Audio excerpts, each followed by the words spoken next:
The dying princess, the great halls of the Zuran Palace, were silent, no music, no laughter, no celebration. The golden banners that once shimmered with pride now hung. Still the air was heavy with fear. Princess Velit, the only daughter of Emperor Kelzer, lay on her royal bed. Pale and weak, her skin, once shining with the glow of her people, had faded to a sickly gray. Her breathing was slow, her body fragile. The emperor stood by her, side his golden armor gleaming under the dim lights. He was a warrior, a conqueror of worlds, but now he was just a father watching his child slip away. His fists were clenched, his sharp eyes, once filled with fire, now held only desperation. The best healers in the empire had tried to cure the princess, the most advanced medicines, the rarest elixirs, the strongest energy treatments. Nothing worked. The disease was eating her from inside. This cannot be, the emperor growled. She is Zuran, she is strong, but strength meant nothing against a sickness. No one could understand a mother's plea. At the foot of the bed, Lady Anra, the empress, knelt with her hands clasped together. Tears streamed down her face. Those Zurans were not known to cry. She had watched her daughter suffer for too long. We must seek help, she whispered. From whom? The emperor asked, his voice heavy with frustration. She took a deep breath. From the humans? The court gasped. The royal advisors, the generals, the nobles, they all murmured in shock. Zyrans were proud. They were the rulers of 10,000 worlds, and now their empress suggested they begged for help from a lesser species. But Lady Anara did not care about pride. She only cared about her daughter. There is a human doctor, she continued, a healer, who has saved lives when all hope was lost. The emperor's jaw tightened. Humans were weak. They were small, fragile creatures compared to the great Ziran race. But as he looked down at Velith, barely breathing, he knew he had no choice. With a wave of his hand, he gave the order, bring him the human healer. Far across the stars at a medical station, floating above a barren moon, Dr. James Carter was working late into the night. He had just finished surgery on a wounded soldier when his communicator beeped an official Ziran transmission. He frowned. Zyrans never contacted humans unless they needed something. He pressed the button. A hologram of a Ziran commander appeared, his face stern. Dr. Carter, you are acquired by order of Emperor Kelser. A royal shuttle is coming for you. Refusal is not an option. James wiped the sweat from his brow. What's the case? The princess is dying. The commander said you will try to save her. James sighed. The Zarans hated humans. They thought they were primitive, and yet here they were asking for his help. They must be truly desperate. 5 hours later, he stood in the great palace of Zuran Prime. The air was warm, filled with the scent of exotic flowers. Guards in heavy armor lined the golden halls, their eyes watching his every move. The court whispered as he entered, he is so small, a fragile creature. This is their healer, James. Ignore them. He had seen too many dying patients to care about alien politics. The emperor stood before him, tall and powerful. Save my daughter, he commanded, or you will not leave this planet alive. James nodded. I'll do my best. The final hope, the princess, was even worse than he had expected. Her pulse was weak, her temperature too low for Azrin, her breathing shallow. He examined her, checking the results of all the scans and tests the Zuran doctors had run, and then he saw what they had misdiagnosed her. James took a deep breath. He had seen this before. Genetic failure, a slow decay from the inside. Zyra medicine was so advanced, so perfect, that they never had to deal with genetic diseases. They didn't even know how to look for them. James did. He turned to the emperor. I know what's wrong, he said. The court fell silent. The emperor's eyes burned into him, then fixed at James. Hesitated. The cure would not be easy. It would take human technology, human knowledge, and something else, something the Zurans would never allow. But it was the only way. James looked at the dying princess. She had no hope left unless he could make the Zurans believe in him. He took a deep breath. I can save her, he said, but you have to trust me. The emperor narrowed his eyes. The court held their breath, and in the silence of that grand hall, the fate of the princess and perhaps the future of two species hung in the balance. The impossible diagnosis. The palace walls seemed to close in around Dr. James Carter as he stood before the silent court. The weight of the Zuran Empire's expectations hung over him like a storm cloud crackling. With tension, every eye in the grand hall watched him, filled with doubt, suspicion, and barely concealed contempt. The emperor sat on his throne, his expression unreadable, but his golden eyes burned like twin suns his daughter lay dying. Behind him, and the fate of an entire empire rested on James's human hands. I can save her, James repeated, his voice steady, but you have to trust me. The Emperor leaned forward, his expression dark. Trust? Do you think we trust humans? Your kind is weak, fragile, you live short lives and break easily. His voice was like a blade cutting through the heavy air. James swallowed, but did not back down. He had faced death before he had seen patients on the brink, their families clinging to hope like drowning men clutching at driftwood. He knew the look in the Emperor's eyes because he had seen 1,000 times before a father desperate to save his child. Then, why am I here? James asked. Why call me if you don't believe I can help? The silence stretched between them like a taut wire. Then, at last, the Emperor exhaled. You have one chance, human, one chance to prove you are more than your weak flesh. If she dies under your care, you will not leave this palace alive. James gave a small nod. Then, I better get to work a new perspective. The Zirin doctors had compiled mountains of data, blood work, energy readings, neural scans, all meticulously recorded in their strange flowing script. Their technology was centuries beyond Earth's, but it lacked something fundamental. James examined the reports carefully, scrolling through the endless files projected before him.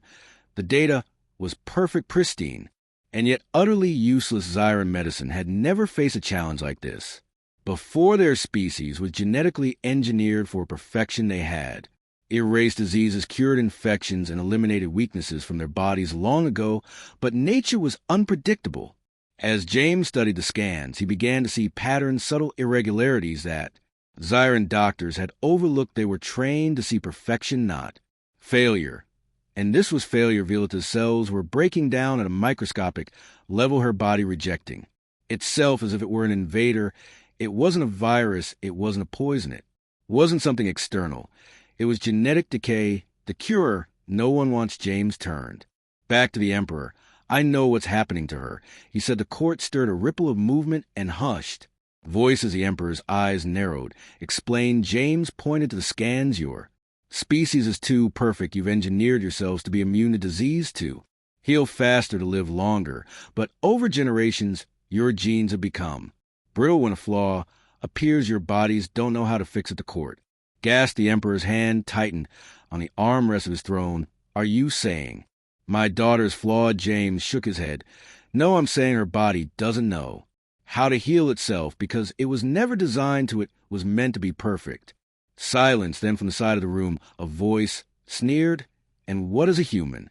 Suggest should we simply watch her die? James turned to face Lord Drath, a high-ranking noble whose dark eyes were filled with hatred. No, James said, but if I'm going to save her, I need to do something Zirins have never done before. Drift folded his arms. And what would that be? James took a deep breath. He knew this would not be well received. I need to use human DNA to repair the damage. The reaction was instant and violent. Gas shouts of outrage. The nobles recoiled as if James had spat in the face of their gods. Even the Empress, who had been silent, looked shaken. Impossible, Lord Drive thundered. You suggest we taint the bloodline of our royal family with human genetics? James clenched his fist. This isn't about bloodlines, this is about saving her life. But he could already see the resistance in their eyes. Zirins prided themselves on their genetic purity. They believed their species was the peak of evolution, superior to all others. The idea of mixing their genes with those of a weaker race was unthinkable. James turned to the Emperor. You have to make a choice. Do you want your daughter to live, or do you want to preserve your pride? The Emperor's expression did not change, but his silence was telling. Then after a long pause, he spoke. You have 1 week, he said, 1 week to prove your cure works. His golden eyes burned into James's. If she worsens, you will suffer a fate worse than death. James took a steadying breath. 1 week, it wasn't much time, but it was enough. If they thought a human was weak, they were about to learn the true strength of humanity. The deadly deadline. The heavy golden doors of the Royal Infirmary slammed shut behind Dr. James Carter. He exhaled, slowly rubbing his tired eyes. His heart pounded in his chest. 1 week, 7 days to save a princess. And himself outside the sterile medical chamber, the vast halls of the Zirin palace pulsed with tension. James could feel the guards watching his every moved the court whispering in hushed voices the weight of an entire empire. Waiting for him to fail, and worst of all Lord Draft's eyes, the noble stood at the far end of the hall, his expression dark as arms crossed in quiet fury. James knew the type. He had seen men like him before, men who cared more about their own power than the lives they were sworn. To protect Frieth didn't want Violet to be cured. He wanted James to fail. James turned away from the looming figure and focused on what mattered. The princess was running out of time to race against.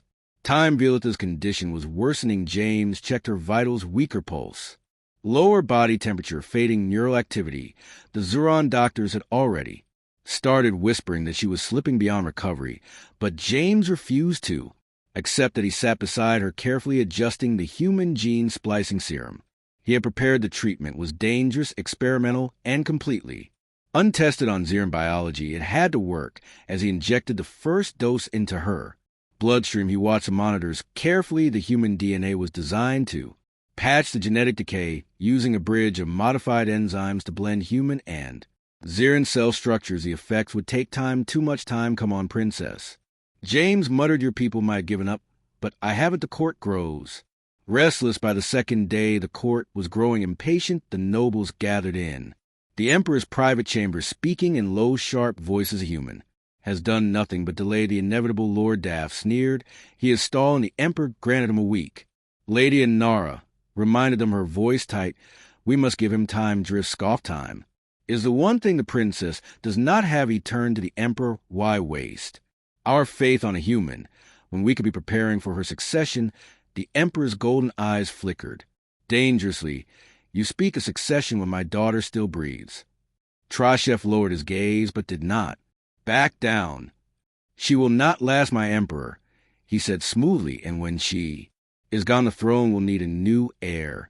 The implication hung thick in the air. James wasn't just fighting to save Vel's life. He was fighting against those who wanted her to die. Set back by the fourth day, something went wrong. Violeta's body rejected the serum. Alarms blared through the infirmary. The monitors spiked erratically as her body went into shock. Her veins darkened. Her breathing turned ragged. James rushed to stabilize her, injecting counter serums, running oxygen through her system, forcing her body to accept the genetic modifications. The guards outside the infirmary stormed and weapons drawn. She's dying, one of them shouted. The human is killing her.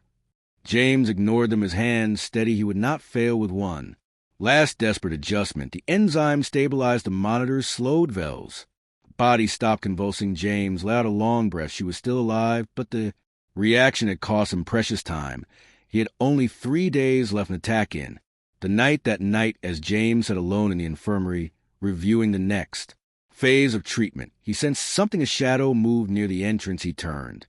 Slowly the guards were gone. The room was silent, too silent. Then he heard it, a whisper of movement, the faintest shift in the air. Someone was here. James stood up. I know you're there. A blade flashed in the darkness. James barely dodged as an assassin lunged at him, moving with deadly precision. He grabbed a metal tray and swung, blocking the strike. Just in time, the attacker was fast, inhumanly fast, a figure dressed in the dark robes of the Emperor's secret enforcers. But why send an assassin when he was already under a death sentence? If he failed, the answer hit him like a punch to the gut. Someone wanted him dead before he could save the princess. Lord Drekket. James ducked another strike and grabbed a medical injector from the table. A sedative he twisted, jabbing it into the assassin's neck. The attacker gasped, muscles locking as the drug took effect. James stood over the paralyzed figure, panting. He yanked down the hood. Azarin, one of Drachev's loyalists. James's hands curled into fists. He had no time for politics, no patience for power. Hungry nobles, this wasn't just about curing Velith anymore. It was about proving that humanity was more than they believed. The door burst open as the royal guards finally returned. Their eyes widened at the scene. James standing over a would-be assassin. James looked up, his voice calm but firm. I need to speak to the Emperor now. A war beliefs. By dawn, James stood before the Emperor once more. This was not an accident, James said, his voice carrying through the hall. Someone doesn't want me to succeed. The Emperor turned his gaze to the motionless assassin. His expression was unreadable. Lord Dryas, standing at the side, spoke. First, a wild accusation, James. Smirked funny how you say that before I accuse anyone the court stirred. The Emperor exhaled slowly. He was no fool. He knew the politics of his own court eye. We'll deal with this, he said, his voice cold. James clenched his fist. That wasn't enough. He stepped forward. No more delays. I need access to more resources. I need your researchers. I need full medical support. And I need your people to stop treating me like an insect. A bold demand. The court gasped in outrage, but the Emperor only studied him. Then at last he spoke. You have 2 days left. Human James exhaled. 2 days. It wasn't much, but it would have to be enough, because now it wasn't just Violeta's life on the line. It was his own assassination. In the shadows, the palace no longer felt like a place of healing. It was a battlefield. Dr. James Carter had spent the past 5 days fighting against the invisible enemy inside Princess Violeta's body. Now he faced an enemy that wielded knives instead of disease. A failed assassination attempt had been a warning. Someone wanted him dead before he succeeded, and after confronting the Emperor about it, James had only earned himself more enemies. The court hated him. The guards didn't trust him. The nobles wanted him gone, and worst of all, time was running out. 2 days left. 2 days to save Vel's life before the Emperor decided that a human's failure was an insult worthy of death. James worked in silence, shutting out the weight of the Empire pressing down on him. He focused on the monitors, on the faint pulse of Vela's heartbeat, on the slow but noticeable changes happening inside her body. The human gene splicing treatment had started to take effect. Her cells were no longer decaying at the same terrifying speed they were repairing. Slowly but surely, but she was still unconscious, her body struggling to accept the foreign DNA. James sighed, running a hand through his sweat-dampened hair. He needed one final push, one last breakthrough to complete the cure. But first, he needed to survive the night. The second attack. James was no stranger to exhaustion, but even he needed a few hours of rest that night. After setting up the latest treatment, he allowed himself to collapse onto the small medical cot beside Violeta's bed. His eyes barely had time to close before a whisper of movement jolted him awake. Not again. His instinct screamed at him. He rolled off the cot just as a dagger sliced through the air, plunging into the thin mattress where his head had been. James scrambled backward, knocking over a medical tray as he grabbed for anything to defend himself. The assassin moved like a shadow dressed in black battle robes, her face hidden behind a Xiran combat mask. No hesitation, no mercy. James lunged for a metal medical instrument, a scalpel, but before he could grab at the assassin's hand closed around his throat, they slammed him against the infirmary wall hard. James gasped, vision blurring. This time, the assassin wasn't here to send a message. This time they were here to finish the job. James struggled, kicking out blindly. His knee connected with the attacker's side, forcing him back just enough for him to wrench free. He stumbled, grabbing a nearby siren filled with a muscle relaxant. The assassin lunged again, too fast. James had one shot. He dodged at the last second, twisting his body and jamming the siren into the assassin's exposed wrist. A sharp hiss of liquid flooded into the attacker's bloodstream. The effect was instant. The assassin staggered, muscles locking their bodies, seized up movements, turning sluggish as the drug took hold. James didn't wait. He grabbed the attacker's arm, spun them around, and slammed them onto the infirmary table. The dagger clattered to the floor. Panting, James ripped off the mask. His breath caught. It wasn't just any assassin. It was one of the Emperor's royal guards, a dangerous truth. James didn't have time to celebrate his victory. Within moments, the doors to the infirmary burst open. More guards flooded in, weapons drawn, faces twisted in shock as they saw the scene before them. James, bruised but standing, the royal assassin paralyzed on the medical table, explained. This one of the guards demanded, stepping forward, hand on his energy blade. James wiped the blood from his lip and laughed bitterly. I think it's obvious, he said. Someone inside this palace wants me dead. The guards exchanged uneasy glances. The assassin on the table was one of their own. That meant the attack hadn't come from an outsider. It had come from within the royal court. One of the guards cursed under his breath. Lord Dryeth. James's eyes narrowed. Of course, Dryeth had opposed James from the start. He had mocked his treatment, resisted a human cure, and even suggested the Emperor move on from Vel's rule. The noble had everything to gain if the princess died. James turned to the guard's, voice firm. You need to take me to the Emperor. Now a gamble with the Emperor by the time James was escorted back into the throne room. The entire court was awake. The emperor sat on his golden throne, his expression dark as he watched the scene unfold. Lady Inara stood at his side. Worry in her eyes. James didn't waste time, Your Majesty. Someone inside your court sent an assassin after me. He shoved the unconscious attacker forward, letting the body fall to the polished floor. One of your own guards of court erupted in shocked whispers. The emperor's gaze flickered downward, taking in the sight of the would-be killer. His fingers tapped against the armrest. His throne dry as stepped forward. This is a bold claim, human, he said smoothly, his lips curling. Perhaps the assassin simply wanted to stop an outsider from corrupting our royal family with impure blood. James gritted his teeth. Impure blood, she's dying, you idiot. He snapped. The court gasped at his words, but James didn't care anymore. He had seen enough arrogant bureaucrats in his time, and he knew exactly how to deal with them. He turned to the emperor. Your Majesty, if you really want me dead, you don't need an assassin. I'm already under a death sentence. If I fail, a tense silence fell over the throne room. Then slowly the emperor stood. I do not tolerate betrayal, he said softly. His golden gaze flickered to Dritchev. I will find who is responsible for this, he continued, and they will suffer greatly. Dritchev bowed. But James didn't miss the flicker of something in his cold eyes. The noble was losing control. Good, because James wasn't done yet. He turned back to the emperor. I need one more day, he said, one more day, to make sure lives. The emperor studied him, then finally gave a single nod. Then you'll have it. James exhaled. One day, one last chance. The final battle was about to begin. A miracle awakening. The palace was on edge. Tensions rippled through the halls like an unseen storm. A silent war waged in whispers and stolen glances. The court was divided. Some watched the human doctor with wary curiosity, others with open hostility.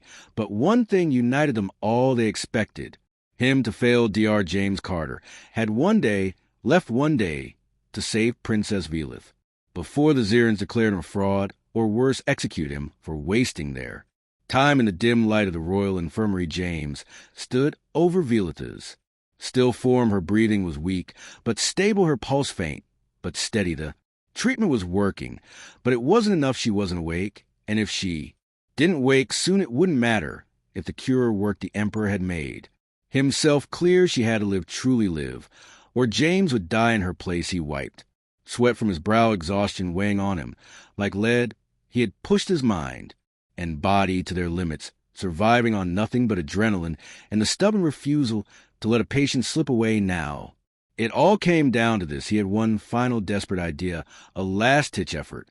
James adjusted the medical monitors, watching the way the human DNA treatment had altered Velith's physiology. It was subtle, but her body had begun to adapt, integrating the genetic modifications. But something was missing. Her mind remained locked away, refusing to reconnect. She was trapped somewhere between life and death. He grabbed a Zuron neural stabilizer, a device meant to enhance cognitive function in injured warriors. It was dangerous. It was not designed for something as delicate as waking a comiomas patient. But James was out of options. If this works, you owe me a drink, he muttered under his breath, pressing the stabilizer against Velith's temple. The device hummed, sending a control pulse through her nervous system. The room held its breath. Nothing.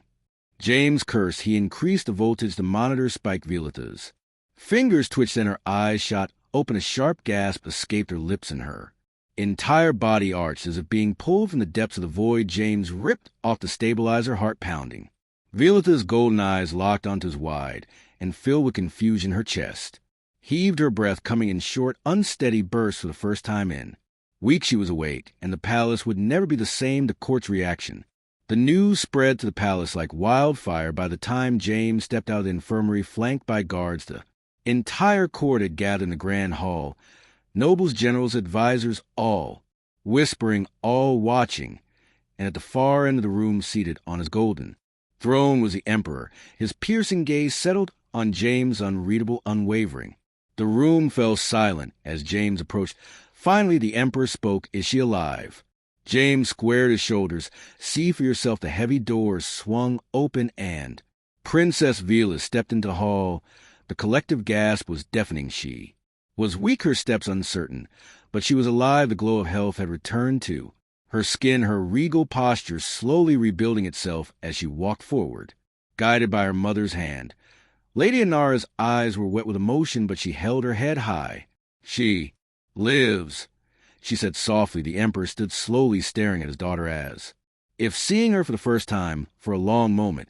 He said nothing, then he turned to James and knelt. The entire court froze in shock. The great Emperor, Kelzer, ruler of 10,000 worlds, bowed his head to a human. "You have done what no Zeron could," he said, his voice quiet but firm. "You have saved my daughter."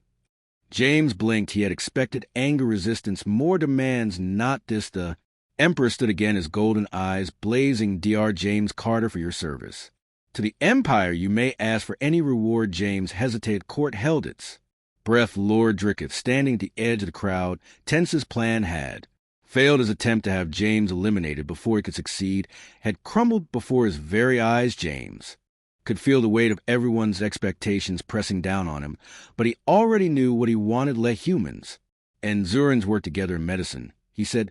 Share knowledge. Don't let your people die because of old traditions.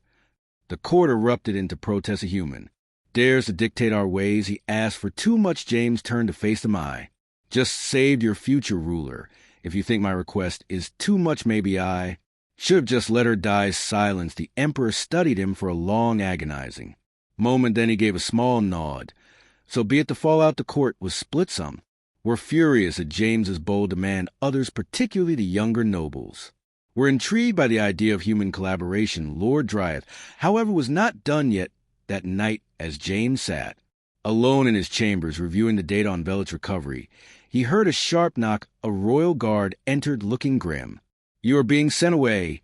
The guard said. James raised an eyebrow. "I thought I'd earned a medal or something." "The Emperor is sparing your life," the guard said carefully. "But Lord Dryeth and his allies demand your removal.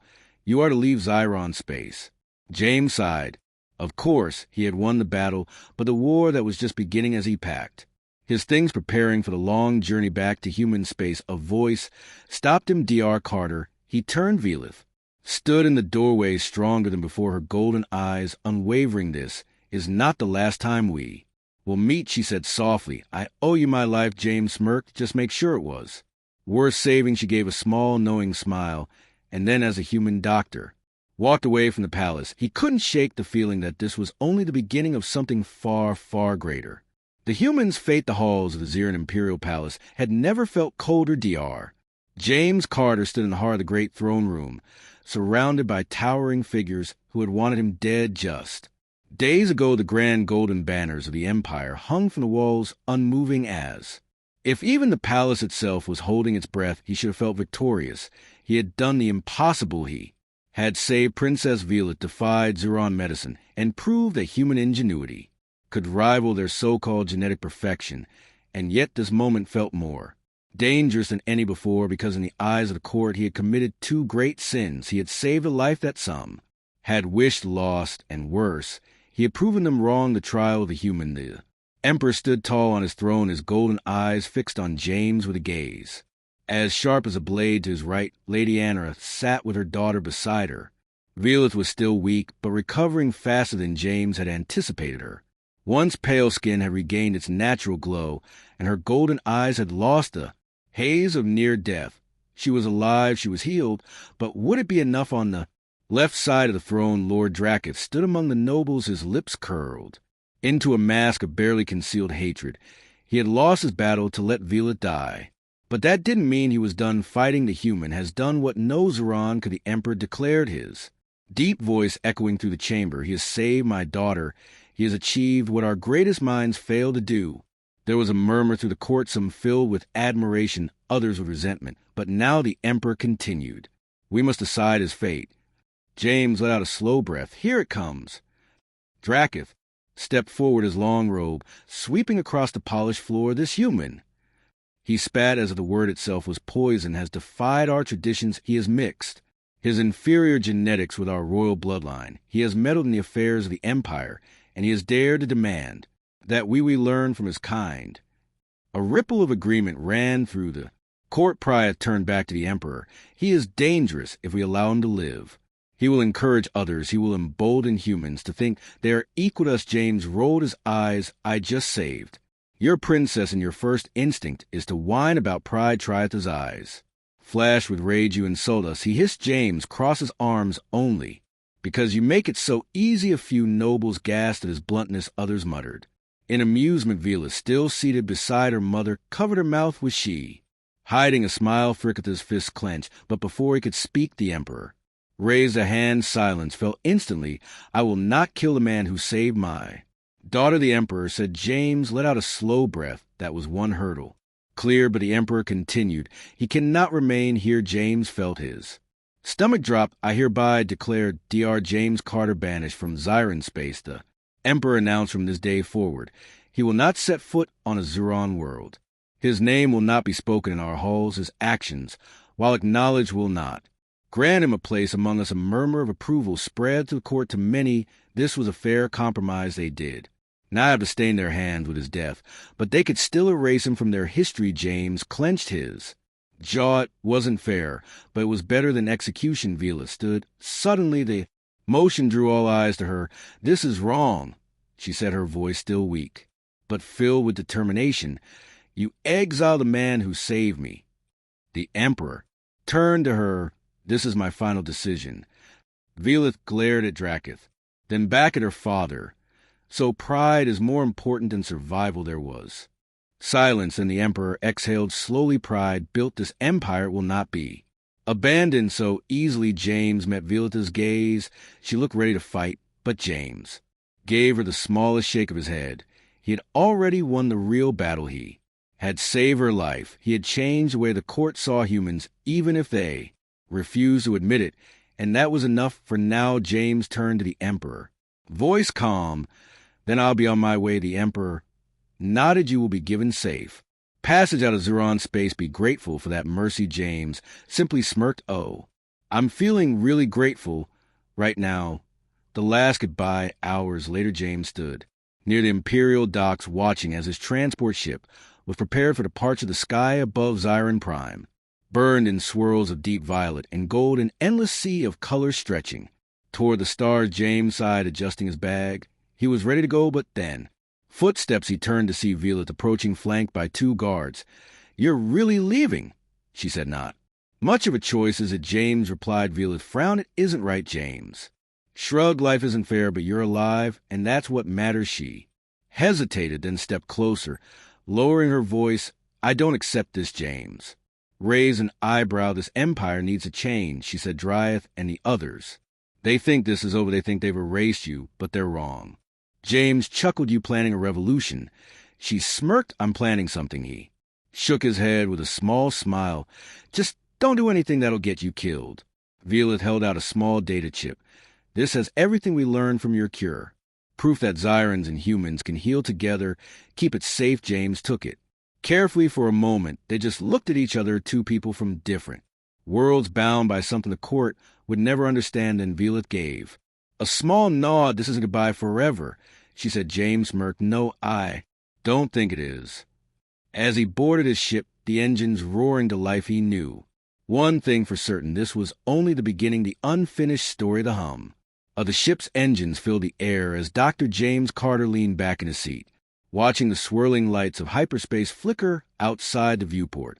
Exiled, he had saved a princess, defied an empire's medical knowledge, and proven that human ingenuity was more than they had ever imagined, and for that they had cast him out. James scoffed, rubbing his tired eyes. He had been through worse.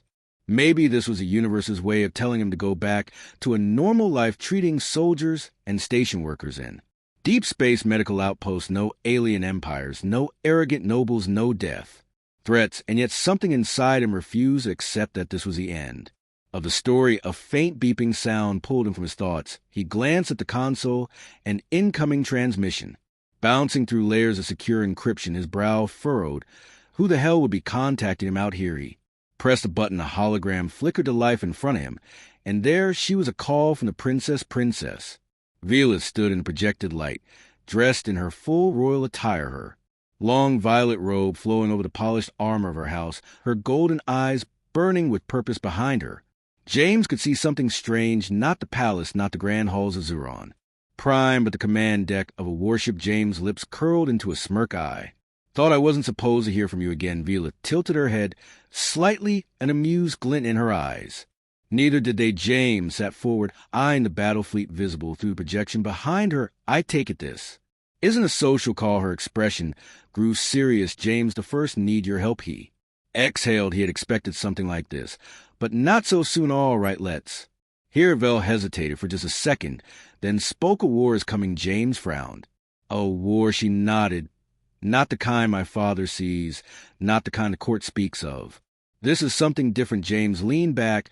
Let me guess. Drakith. Violeta's jaw tightened at the name. Drakith and his allies are moving in the shadows. They think that if I die, the Empire will have no choice but to turn to them. My survival is a threat to their power, and now that I am strong again. James nodded, understanding they won't stop. She looked directly at him. No, they won't. James sighed. And what do you expect me to do about it? I'm not exactly welcome in Zeron space anymore. Violeta's gazed in waver. I don't need a diplomat. I need a... Dr. James raised an eyebrow. The genetic treatment you created saved me, she continued. But it did something else. My body is stronger than before. My mind is sharper. My abilities. She paused. There's something changing inside me. James blinked. Are you saying... I need to understand it, she said, and I need the only human who can. James ran a hand through his hair. And what happens if I say no? Vel's expression softened slightly. Then I let you go. You earned that much. James exhaled, staring at the glowing display of her fleet behind her. It was madness. He had already tangled himself in Zyran politics once in it. Had nearly gotten him killed. Now she was asking him to jump back into the fire, with an entire empire on the line. But deep down, he already knew his answer. He smirked. Well, princess, looks like you finally found a way to make exile interesting. She smiled. I'm sending coordinates, she said. Meet me in deep space. We have work to do. The transmission cut out, leaving James alone with the fading blue light of the hologram. For a long moment, he sat there, thinking. Then he grinned. Guess I'm not retiring after all. He flipped the ship's controls, adjusting course toward the unknown, because this wasn't the end of the story. It was just the beginning. Oh,